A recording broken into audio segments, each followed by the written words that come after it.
राधे राधे। आदरणीय गुरुदेव, आपके चरणों में कोटि कोटि प्रणाम। महाराज जी, मेरा मन काफी अशांत रहता है, चित्त स्थिर नहीं रहता, किसी अनिष्ट की आशंका रहती है। महाराज जी, इसका क्या उपाय? अगर सत्संग सुनाओ कभी, तो हमने कई बार कहा है, बिना भगवान के भजन के चिंता, शोक, भय, उद्विग्नता, घबराहट ये जाने वाली नहीं। भजन नहीं करोगे तो पाप कर्म बनेंगे, हम हो या आप हो। एक कर्म, एक भी मिनट कोई बिना कर्म किए नहीं रह सकता, एक भी मिनट। और अगर हमारा भजन और भगवान अध्यात्म से चित्त नहीं जुड़ा तो शरीर से जुड़ा है, और शरीर से जुड़ा है तो वासना से जुड़ा है, वासना से जुड़ा है तो पाप कर्म होगा, पाप कर्म होगा तो ये पक्का यही चलेगा, चिंता, भय, शोक, उद्विग्नता ये अंदर आएगा। आगे चलकर ये डिप्रेशन रूप रख लेता है। तो अगर हम नाम जप करें, भगवान का आश्रय ले लें, सत्संग सुने, गंदे आचरणों पर रोक लगा दें तो अभी ठीक हो जाए। लेकिन अपने लोग गंदे आचरण भरपूर करते हैं और सोचते हैं कोई जंतुर बांध दे, कोई छूछा कर दे, हमें ठीक कर दे। विश्व में कोई पैदा नहीं हुआ, विश्व में कोई पैदा नहीं, सब नौटंकी नाटक, कुछ नहीं। को न काहू के दुख सुख कर दाता, और निज कृत कर्म भोग सुन भ्राता। कोई दुख सुख देने वाला नहीं, आपका कर्म ही दुख सुख देने वाला है। तो अभी बच्चा संभालो तो अपने को संभाल सकते हो। नाम भगवान का जप करो, राधा राधा राधा राधा। और जो गंदी बात है वो आप जानते हैं, वो मत कीजिए। देखो, ये कोई अगर कहे कि हम पाप कर्म को जानते नहीं थे, हमसे हो गया, तो मुझे लगता है कि ये झूठ बात है। आपके हृदय में भगवान बैठे हुए बता देते हैं कि गलत है। डर तभी लगता है जब गलत होता है। भय, चिंता, अनिष्ट की आशंका तभी होती जब पाप बन जाता है। आपसे पाप बन गया है, स्पष्ट है। आप अपने रजिस्टर को खुद जांचिए न्यायाधीश बन करके, तो आप देखेंगे कि अगर इन पापों का मुझे दंड मिलता तो कितना भयानक होता। और वो पाप गुप्त हैं तो गुप्त नहीं रहेंगे, वो आपको ही जलाएंगे, वो आपको क्लेश। ये केवल आपका प्रश्न नहीं है, ये लाखों का प्रश्न है। ये आपका केवल प्रश्न नहीं है, ये लाखों मनुष्यों का प्रश्न है। सबके हृदय में चिंता, भय की आशंका, शोक, आगे की चिंता, व्यर्थ चिंतन, ये सब बना रहता है। इसी को मिटाने के लिए अध्यात्म है, बहुत प्रसन्नता हो जाएगी। हम ये कह रहे हैं, अगर चित्त भगवान में जुड़ा है, कोई भय नहीं, कोई दुख नहीं, कोई शंका नहीं। और चित्त भगवान से नहीं जुड़ा है तो करोड़ों रुपया जमा कर लो, सब व्यवस्था कर लो, फिर भी चिंता, भय, शोक इससे मुक्त नहीं हो सकती, क्योंकि मृत्यु आने वाली। सबसे भयावह दृश्य जो है कि जो कुछ हमने समेटा, इतनी मेहनत से कमाया, घर, मकान, दुकान, पुत्र, पति, सब परिवार, सब, वो एक मिनट में छुटा देगी मृत्यु। और आपको अकेला जाना है, वो भय कैसे मिटेगा? और छोटे मोटे भय तो है ही, और भय और अनिष्ट। जब मेरे इतने बड़े स्वामी प्रभु हैं तो अनिष्ट कौन है? सब पैदा हो गया जो अनिष्ट कर सकता है। अगर मेरे प्रभु का विधान है तो होके रहेगा, तो चिंतन ठीक हो जाएगा यदि भगवान की शरण में होकर नाम जप करोगे। पर यह जरूर है कि पाप कर्म करोगे तो हमारी बात पर चल नहीं सकते आप, हमारी बात को समझ नहीं सकते आप। और अगर सही ढंग से चलोगे तो बिल्कुल मस्ती छा जाएगी। इतने बड़े प्रीतम भगवान हैं हमारे, हमारा कौन अनिष्ट कर सकता है? हम क्यों चिंता करें? जब इतने बड़े स्वामी हमारे हैं तो हम चिंता क्यों करें? तो आपका भगवान से यदि संबंध भाव बन जाए कि हमारे प्रीतम, तो अनिष्ट की चिंता क्यों? कौन अनिष्ट कर सकता है? कौन अनिष्ट कर सकता है जब हमारे भगवान है? पर चिंतन खाली और पूर्व का पाप वो प्रेरित करके क्लेश देता रहता है। इसलिए नाम कीर्तन करो, नाम जप करो, सत्संग सुनो और प्रसन्न रहना सीखो। और वो प्रसन्न तभी रहा जा सकता है जब बड़े का भरोसा हो। अपना कोई बड़ा हो, खूब धनी, मानी, बलवान, सब कुछ जानने वाला, तो एक भरोसा हो जाता है ना। और भगवान कह रहे हैं, अनन्यश्चिन्तयन्तो मां मे जना परिपासते तेषां नित्याभियुक्ता नाम योगक्षेमं वहाम्यहम्। तुम केवल मेरा अनन्य चिंतन करो, भजन करो, योगक्षेम का वाहन मैं करूंगा, देख लूंगा। और वो सर्वज्ञ हैं, सर्वत्र हैं, सर्वशक्तिमान है। हमें भरोसा नहीं होता। और एक मरण धर्मा आदमी कह दे कोई पदाधिकारी हो तो हम आज से भरोसे में हो जाएंगे। और भगवान तो हमारे पास ही हैं, क्योंकि सर्वत्र हैं तो यहाँ भी हैं, और सर्वशक्तिमान है तो कोई दुर्लभ बात नहीं है। और मुझे बहुत प्यार करते हैं क्योंकि हम उनके बच्चे हैं, तो हमारा संबंध बनता है भगवान से मांगना। तो इसलिए भगवान से जब तक हम नहीं जुड़ेंगे तब तक हमें शांति नहीं मिलने वाली। ये आजकल जो बहुत नौटंकी नाटक माया के चल रहे हैं, न राम, न कृष्ण, न हरि, न भजन, न साधन, न कोई मतलब। और अगर सही ढंग से कि हम कह रहे हैं तुम्हारे पापों का परिणाम ही तुम्हें क्लेश देगा, तुम नाम जप करो, भगवत चिंतन करो, पापों को भस्म कर दो, भगवान का भरोसा करो, अभी आनंद आ जाएगा। इन बातों पर विश्वास कम होता है बहुत पवित्र हृदय को होता है। कुछ जैसे श्री जी से मांगते हैं, तुरंत दिल करता है कि रिक्वेस्ट कैंसिल कर दो। तो पहले बाहर से मन बना के आते हैं कि श्री जी से कुछ जो मांगते हैं, फिर कहते हैं श्री जी रिक्वेस्ट कैंसिल। बिल्कुल यही प्रेम है। जो मांग है वो देह भाव से है, और जो कैंसिल करने की बात है ये प्रेम का है। मतलब दोनों चीज चल रही है अभी, अंदर देह भाव भी है और कहीं ना कहीं प्रियाजू से अपनापन है कि प्रियाजू हम जो मांग रहे हैं हमारी मांग है, पर प्रियाजू आप इसे पूरी ना करना, क्योंकि कहीं पूरी हो जाए हम आपसे दूर हो जाए तो ठीक नहीं है। हमें वो कष्ट वो दुख बहुत अच्छा है जो आपसे जोड़े रहे, वो सुख वो संपत्ति बहुत बुरी है जो आपसे अलग कर दे। ये बहुत अच्छी बात है, बहुत अच्छा हृदय है, और ऐसा ही भाव धीरे धीरे बढ़ाना चाहिए। और फिर कोई भी मांग नहीं रखनी चाहिए।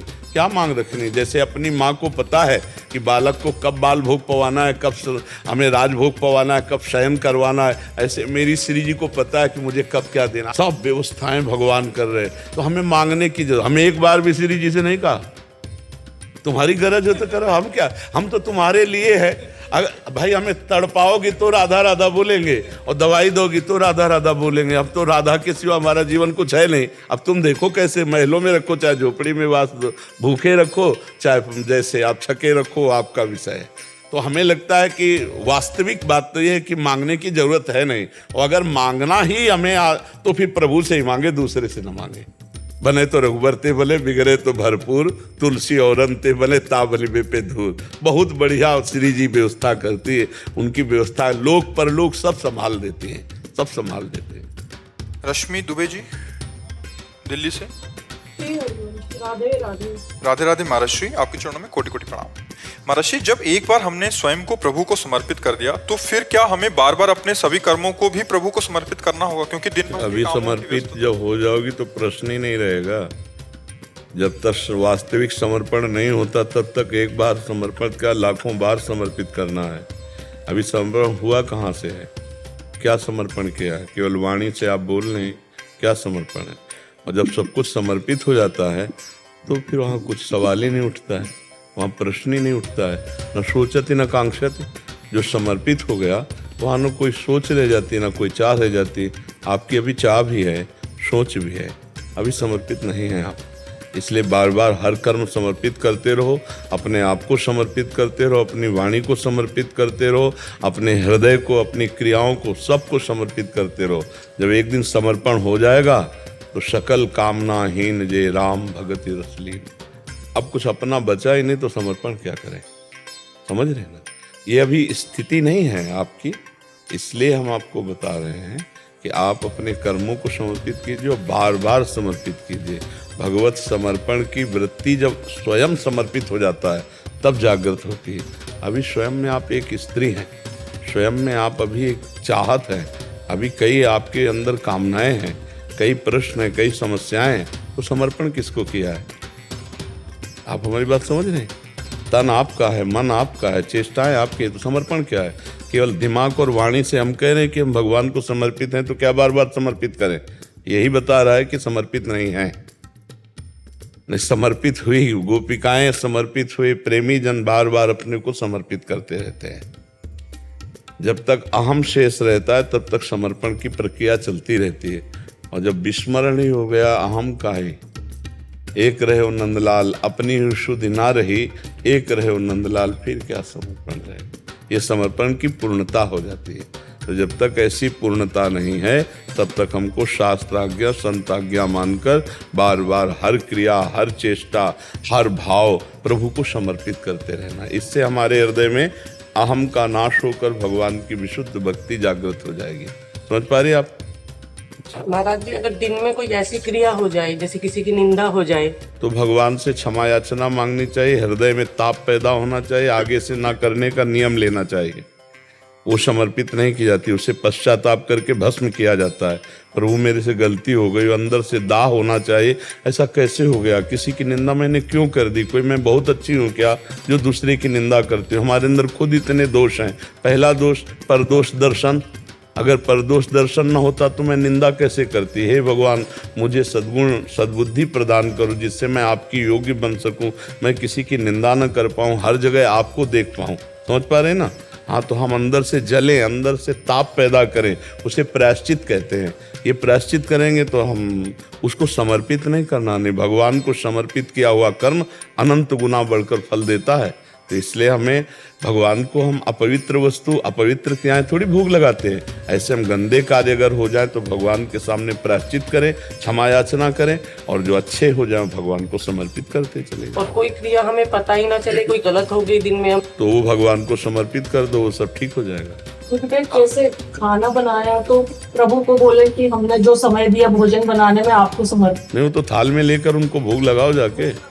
हाँ, तो तो इसके समय उसमें गया। हाँ, तो बच्चे को पढ़ा रहे हैं। बिल्कुल बिल्कुल बिल्कुल। तो हर बार बोलना है कि भगवान ही आप। ये अंदर की बात है, हमारी बार बार वृत्ति जुड़ेगी ना प्रभु से। प्रभु 8 से 9 बजे तक जो हमारा समय गया, पता नहीं इसमें कितनी बार आपको स्मरण किया या विस्मरण हुआ, ना तो 1 घंटे का समय आपकी सेवा। और बात भूल जाते हैं तो इकट्ठे समर्पित कर दो, 5 घंटे बाद जब याद आवे तब समर्पित कर दो, वो तो पूरा समय है। फिर शयन करने जाओ तब पूरा समर्पित कर। हमारा चित्त भगवान से जुड़ा रहे, हमारी वृत्ति समर्पण की बनी रहे, और जब समर्पित हो जाएगा तो फिर ये सब नहीं होता। फिर तो उसका रोम रोम भगवतमय हो जाता है। जब तन मन सब समर्पित हो जाता है ना, तो निर्भय, निश्चिंत, निशोक, विपरीत भावना का त्याग, संशय रहित वो भगवदानंद में मगन रहता है। अभी वो स्थिति नहीं है, इसलिए हमें बार बार वो प्रक्रिया करनी है। भारती शर्मा जी, मुजफ्फरनगर से। राधे राधे, श्री हरिवंश।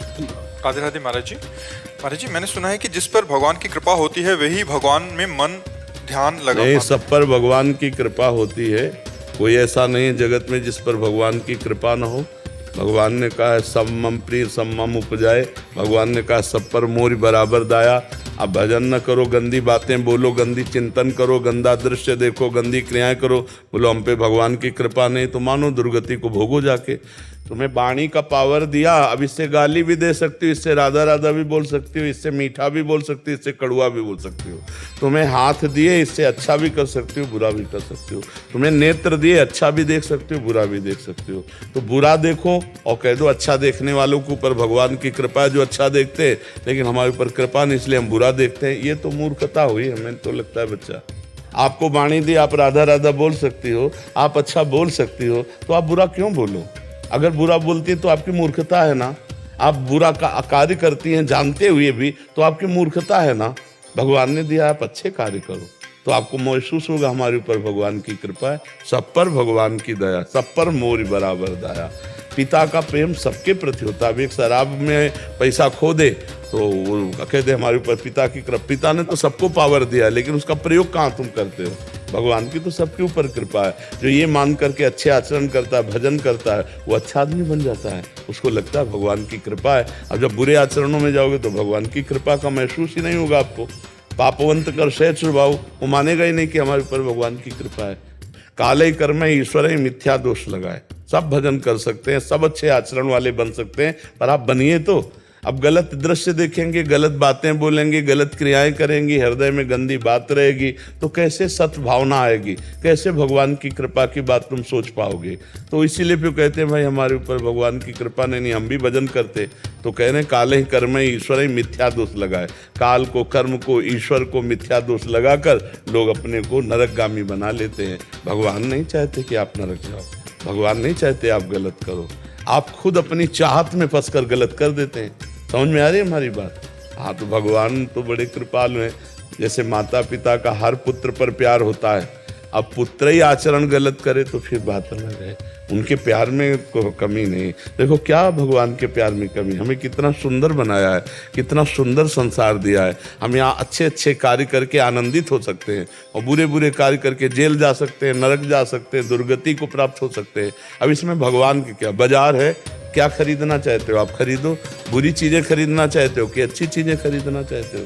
अब बाजार तो मालिक की है, वो तो पूरी होगी, हर चीज़ वहाँ होगी, लेकिन आप खरीदना क्या चाहते हैं? तो ये बात। गौरव जी।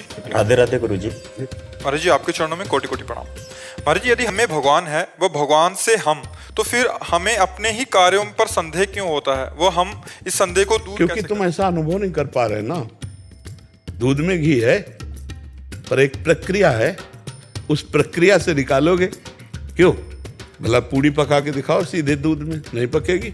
और उसी में घी है, 5 लीटर दूध है, उसको पहले दही उबालो, दही जमाओ, मंथन करो, मक्खन निकले, फिर उसको उबालो, तो आप फिर देखो घी निकल आएगा। उसी में घी है। आपने परमात्मा है लेकिन साधना नहीं है ना, इसीलिए संशय। जिसको ज्ञान ना हो उसे कहा जाए ये दूध है इसमें घी है, तो कैसे मानेगा कि यार इसमें घी कहाँ है, नहीं है घी। लेकिन प्रक्रिया के द्वारा उसी से घी निकल जाएगा, नहीं निकल जाए। अब जैसे ये मेहंदी है, आप मेहंदी को एक एक रेसा रेसा चीर डालो, कहीं लालिमा मिले तो बताना, कह दो यार मतलब मेहंदी में लालिमा तो होती लेकिन इसमें है नहीं। प्रक्रिया है, आप उसको बांटो, बांट के हाथ में रखो और 40 मिनट बाद धो दो, देखो हाथ में लालिमा आ जाएगी, आ जाएगी, ले आ जाए। तो ऐसे परमात्मा आप में है, लेकिन साधना करो, साधना रूपी प्रक्रिया नहीं तो आपको परमात्मा अनुभव में ले जा रहा है, वो है यही। संशय इसीलिए हो रहा है क्योंकि साधना नहीं। साधना हो जाए तो संशय खत्म हो जाए, यही अनुभव हो जाता है। छाती के अंदर ही बैठे हैं भगवान।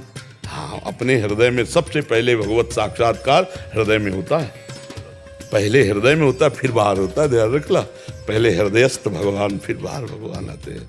तो ये बात समझ रहे हैं? हमारी साधना बने तब बात समझ में आए। हम भगवान का नाम जप करें, भगवान की लीला कथा गाएं, संयम से रहें, गंदे पापाचरण ना करें, धीरे धीरे हृदय पवित्र होगा, संशय नहीं रह जाएगा, समझ में आ जाएगा कि भगवान है। और अभी तो बहुत दूरी है क्योंकि हम शरीर अभिमान में हैं, भोगों में हैं, संसार प्रिय लग रहा है, भोग अच्छे लग रहे, तो भगवान कैसे समझ में आएंगे? वो तो अंदर विराजमान है। देखो प्रधानमंत्री हैं, आप मिलना चाहो मिल सकते हो, लेकिन ऐसे नहीं मिल सकते कि हमारी तुम्हारी तक मिल सकते हैं। वहाँ एक प्रक्रिया है, उस प्रक्रिया से पास हुई है और ये अधिकार साबित हो जाए कि आप मिलने योग्य हैं तो भारतीय आप मिल सकते हैं। जब एक प्रधानमंत्री मनुष्य है, उनसे मिलने के लिए हमें योग्यता और प्रक्रिया की जरूरत है। नहीं महीनों लग जाएंगे, अभी थोड़ी मिल जाओगे कि जाए मिला है। और अनंत ब्रह्मांडों का मालिक जो है, अब आपको सोचो, जो अनंत ब्रह्मांडों का मालिक है उससे आप अभी मिल सकते हैं, अभी। पर मिलने की परम व्याकुलता, चाह पैदा हो जाए, बस यही हमारे भगवान को चाहिए। रुदु सुश्रम राजन कृष्ण दर्शन लालसा, हे श्री कृष्ण आपके बिना जिया नहीं जा। अभी यहीं प्रकट हो जाए, सबके बीच में आपको दर्शन देंगे, किसी को दिखाई नहीं देंगे।